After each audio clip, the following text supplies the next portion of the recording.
Spring weather has finally started to take over here in West Michigan, and it won't be long before it's really going to look like spring as well. We hope so. We've had all this rain, so things are going to get a lot greener in the days and the weeks ahead for all of us here in West Michigan. Meteorologist Michael Behrens joining us now with a look at what that may look like with the timeline. Michael.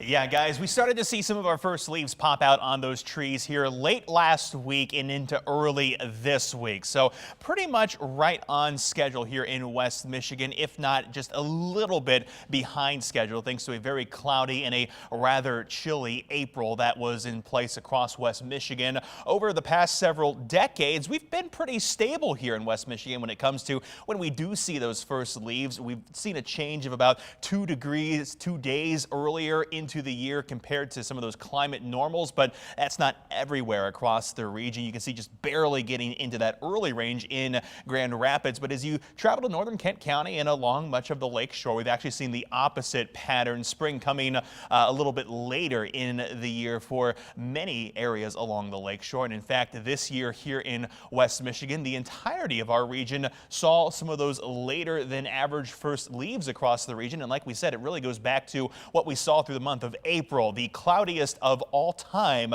in fact, was 2022's April, and it was pretty chilly too. The last 10 days of the month here, you can see most of them only 3 above average, most of the rest all below average temperatures, including one day there, the 18th, with a high of just 37 degrees.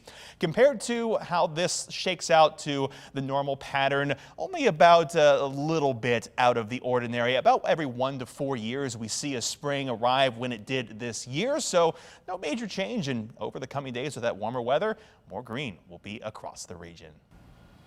All right, thanks, Michael.